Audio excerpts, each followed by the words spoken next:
Afternoon, everyone. I just want to say I'm feeling a little bit better today. I was well rough yesterday after taking my prescribed medication, mirtazapine. I wouldn't recommend it. It's for people, seriously mental people like me. I am meant to take it, but I do take it very occasionally. I'm meant to take it every night. It's an antipsychotic, an antidepressant and stuff like that, but like I say, it makes me feel rough. So I'm looking for an alternative medication. I have been on quetiapine or Seroquel for psychosis and that before, but like I say, I don't use crack cocaine anymore. So that's usually when mental illness will get worse, when you're using crack or smoking a lot of high-grade skunk weed or something, with a really high THC content, or distillates, that can set it off. I do want to say that though, for anyone who has an underlying mental health problem, I definitely wouldn't recommend any sort of stimulant like amphetamines or crack cocaine or even strong strains of cannabis. Because with an underlying mental health problem, that could set it off almost immediately. I remember when I was a kid and I first started doing amphetamines intravenously, the age of 15, 16, psychosis, it didn't come straight away. It was later on, after I was smashing loads of LSD, strong LSD as well, 1,000 microgram trips, when your average trip on the street these days, or in the noughties, or 20 years ago, was only like 100 micrograms, and people are using that stuff, microdosing they call it, but that stuff's not for me, like I say, but anymore. But today I'm just getting on with a prison video again, because they seem to be the ones that get all the views of the prison videos. I did do one about a bit of boxing, amateur boxing, which is important to me, because that's my story, but my story doesn't seem to get many views. It's more so the story of the foxes that I look out for, and other people, and prison videos, well, I suppose it's my story, because it's my experiences in prison, so they're the ones that get all the views, so they're the ones I have to carry on with, because like I say, I'm doing this for money now, so there's no point doing it for nothing anymore. What I'd say, to them people that said I was a nobody and nothing and that, yeah, fair enough. In the bigger scheme of things, I was a nobody, but in the criminal world, no, that's not true. Come on. I didn't just do one. I didn't get caught every time I went and done an offence, even though I've got over 100 convictions. Yeah, spread over many, many years, and not even that many prison sentences. I was involved in crime for over 30 years, solid, yeah, in and out of prison. I had 3 not guilties, 3 trials I had. 3 trials, look, my hands are all cack-handed. 3 trials I had, and got 3 not guilties, and then the other prison sentences that I served, 13 years in prison sentences, yeah, I served. So that's 13 years in sentences, 3 not guilties as well that won't be on the ACRO because they're not guilties, so I do think I do have some sort of experience as a professional criminal. Yeah, I was out grafting every day, or nearly every day if I needed to, and we can go into all that bits of graft, and I will say one thing about grafting: when you're on the gear, you have to graft. Like, take back in the 90s, the heroin was really strong, and the crack was, but let's just stick with the heroin. How can I describe it? Going out earning every day, doing serious bits of work. It was like being on a sand timer, the sands of time, those egg timers with sand, and you turn it over, and after say 6 hours, the sand will run out. That's what it's like when you're on the gear, yeah. Maybe in the morning you got no money, you're going to have to go out and earn something. You're going to have to do something, even if you've had your last bit in the morning. In 6 hours time you're going to be in the same boat, sick again. So sometimes you'd have to go out sick, with no gear inside you, and if you didn't go out, you know, it would only get worse. If you didn't go out in the first 24 hours of withdrawal, then, you know, chances are you couldn't go out after that. You'd be so sick from withdrawal that you wouldn't, you know, someone else would have to help you out, you know, get you well, and then you'd have to go out, graft, and pay them back. You know, the whole cycle was abysmal, mate. The whole cycle of addiction is a horrible waste of life. It's bloody awful. And even me, you know, when I used to sell drugs on the out as well, you know, just to support my habit. When I used to sell drugs, I was only selling drugs to people that were hardcore users, you know, not newbies or anything like that, you know, people that were hardcore, and they come to me because they knew that I had already tried it, I'd already sampled it, and it would be good stuff. Yeah. So where was I? Yeah, grafting and going to prison. So yeah, we're going to go back to Belmarsh. I remember in another video, because like I said, I've done 300 videos, yeah. So, you know, I still haven't got anyone joining the channel. You know, I thought people might be interested about crime and stuff like that, prison. I would do some members only videos. There's a lot of stuff that I haven't done yet. But anyway, back to Belmarsh. So yeah, 92 or 93 possibly, house block 4 I think it was, although it could have been house block 2, because I spent a year in Belmarsh between 92 and 93, and what I'm doing this one about is about single cells. I mean, I've had a single cell in Belmarsh, yeah. I had a single cell for about a good few months, the last few months that I was in there, I think, you know, and getting a single cell, it's not easy, especially with overcrowding and stuff like that. You're not going to find that easy to get. What happens though, if you are lucky enough to get a single cell, you know, if you're doing quite a long time, and it's not because you're on the A cat or something, if you're just a standard B category or whatever, you know, because once you get a C cat from Belmarsh, they ship you out or ship you over the road to the what's it called, Thamesview or something, or ISIS, that newer prison. Yeah, that's the C cat. But if you're on the main bit there in Belmarsh, getting a single cell in this day and age is going to be hard.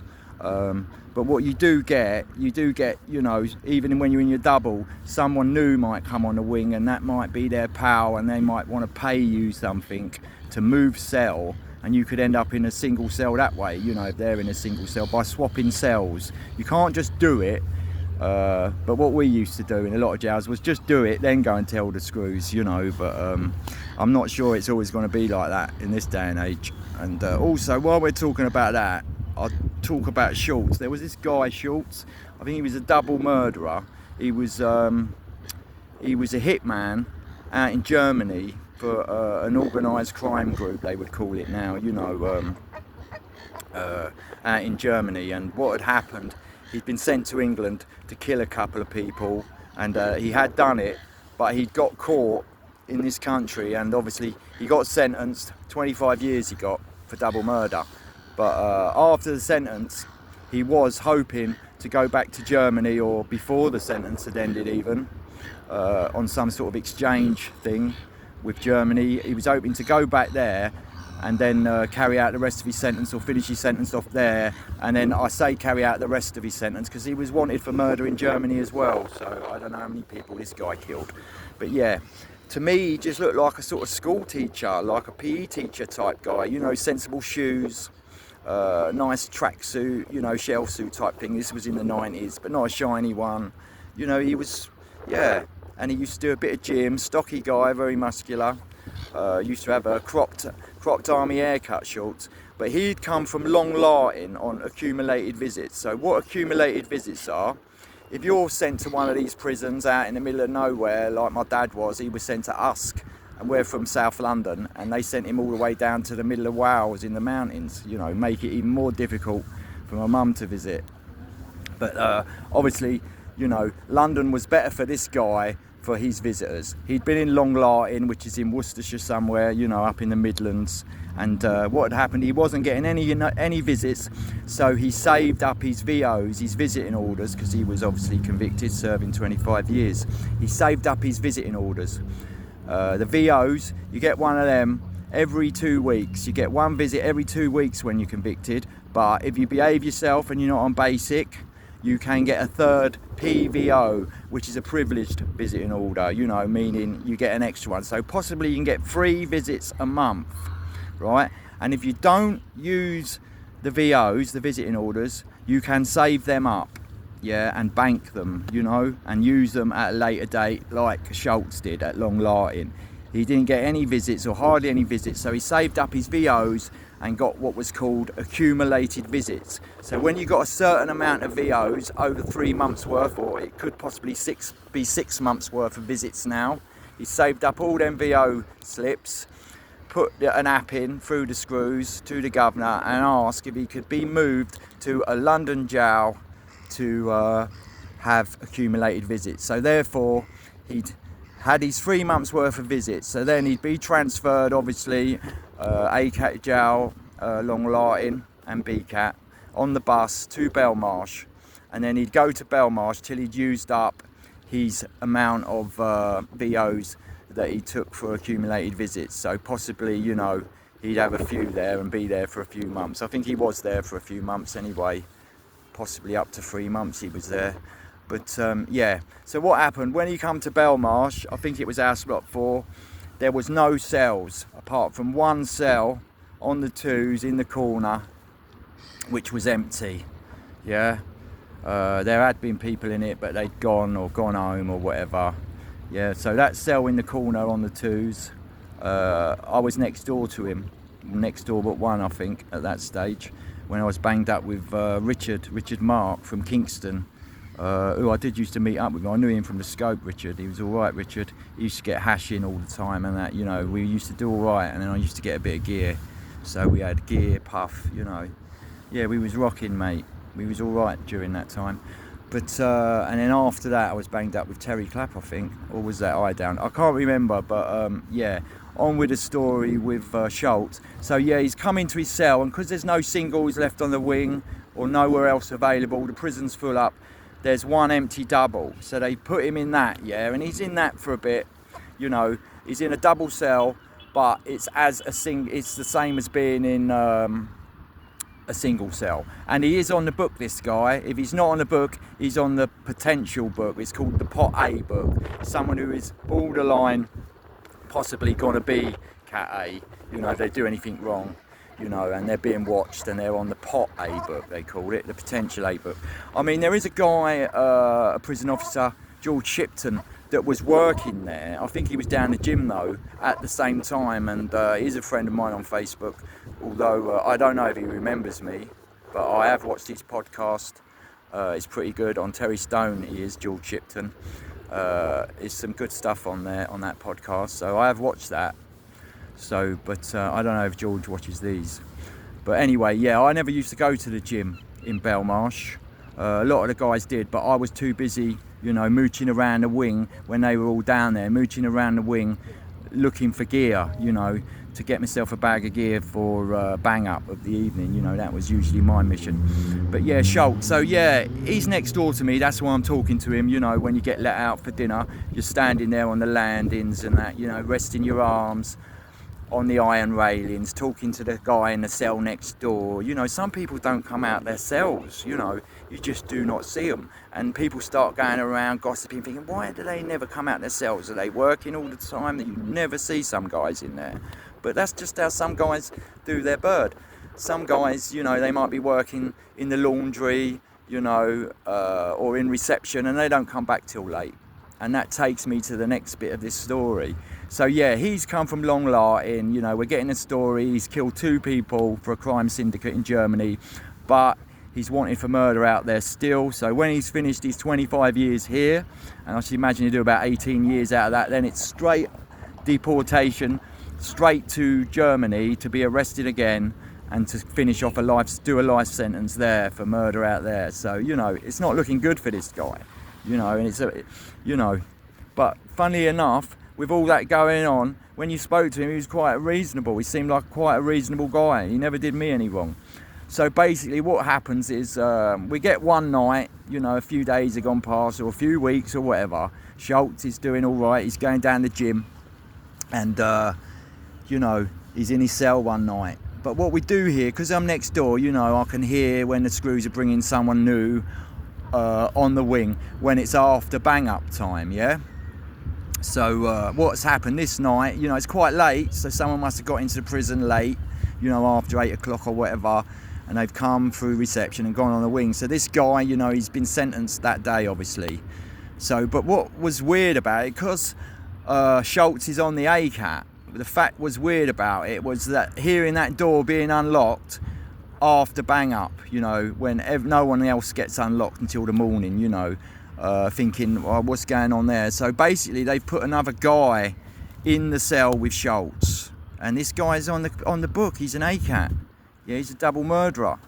They've put someone in with him that had just come from court that day, just got sentenced to like 6 weeks imprisonment, or 3 months I think they got, for like drink driving or something. Yeah, they got 3 months, they'd have to do 6 weeks. They was not a criminal, you know, that's just someone, every average Joe, gone down to the boozer, got caught, yeah, drinking and driving, and then ended up in Belmarsh, because that's the local area, the local nick for where he lives, you know, around Woolwich, Plumstead and that, you know. So he's ended up in there from Magistrates Court and then been put in the cell with Schultz. Now, they don't tell you what your cellmate has done, you know, and how long he's doing. But what he would have seen, this guy, when he went in there, he would have seen the card. I think he was Roman Catholic as well, Schultz. So I think it was a red card with Schultz on it and 25 years. So he would have seen that and thought, fucking hell, 25 years, I'm doing 6 weeks. Do you know what I mean? I wonder what he's done, he would have been thinking. So basically, pardon me, sorry guys. So basically this is what happens all the time, you know. So basically what happened was, no incidents happened during that night, you know. So when we got unlocked in the morning and that, I think it was a Saturday as well, so it would have been morning association. I mean, because my old man used to come and visit me on Saturdays. And he used to be there at 9 a.m. I'd get called out for a visit, and some nights I'd had a right rough night, withdrawal and all that, and my head would be banging, I'd be really rough, and then I'd just got to sleep for about the first 10 minutes, then I'd been woken up for a visit, you know, and I would usually say, no, I don't want the fucking visit, but you know, it's my dad, he's made the effort to come up and see me, bring me a bit of cash or whatever, you know, because he's a bit of a wily old fox, the old man. He was a professional rogue for many years, but yeah, but he's getting old now. But yeah, and he used to visit me at High Point as well, with the old man parcelled up and all, you know. So he was a good old geezer, mate, or he is a good old geezer. But anyway, back to this. So yeah, so he's gone through the night, Schultz, with this new cellmate, this guy in his 30s, I think he was. The night's gone through, and then in the morning we're unlocked, and first thing I've said to him is, how comes you got a cellmate then? I thought you was, you know, you're on the book, you're not even meant to have another cellmate in there. So what's happened was, apparently there was no space in the prison. So either, if they did have a space, it would have been down the segregation unit or whatever. So I think they put him in there, the cellmate, because there was nowhere else in the prison for him to go. So what happened, during the next day, they moved him somewhere else more suitable. Yeah, to another wing, another spur, with another cellmate that was more suited to him. Because, like I said before, Schultz wasn't meant to have a cellmate, because, you know, he had the capability of killing his cellmate. Not that he would have done something like that, but he was capable of it, I suppose, in their eyes. So basically, because they had nowhere else to put this guy, they put him in the double cell with Schultz, you know, for one night. And then we was all laughing about it the next day, because Schultz was saying, yeah, I think the guy was a bit terrified, you know, it was his first time in prison. He'd never been in trouble before, you know, and he ends up being in the cell with this guy, you know, so... But obviously the guys see the funny side of it, and from the side of the prison authorities, putting this guy, this first-time offender in with Schultz, this ACAT, and why they done it, from their point of view, they probably thought, well, we know Schultz, he's not going to fucking jeopardise what he's up to, or they knew him well enough to know that there wouldn't be a risk, you know, or maybe they didn't. Maybe this is how things happen, where cellmates get killed, you know, like that guy in Feltham. You know, and I've been in Feltham as well. You know, there was a guy that was banged up, an Indian guy banged up with a racist in Feltham, and the cellmate killed the little Indian guy, you know, which was a horrible thing. And that's been turned into a film as well. I've seen it on Netflix. It's pretty good, actually. It's well worth a watch. I can't remember what it's called. But look, that's 20 minutes, guys. I'm going to leave it here, you know, and see how this video does. Because like I say, the last video I've done about the boxing and that's just my story and my memories. It didn't do too good. It only got like 100 or so views so far. So I'm going to see how this goes. If this gets a few views, then I'll continue with it. But there's no point me doing it for money if I'm not going to get to because you have to get a certain amount of views every month to even get a couple of quid. Do you know what I mean? So if my money doesn't go up with this, I won't carry on doing it. I'll just come up once a month or something and do a few. I could just as well get money from doing fox videos and that, you know, them little foxes that come to my flat and that. I could just do videos of them or whatever. But we'll see how it goes. It is a prison video, and I'll upload it and put prison in the title, and maybe that'll help out with it a bit. I don't know. But anyway, I hope you're having a good Sunday, everyone, and speak to you all soon. Cheers.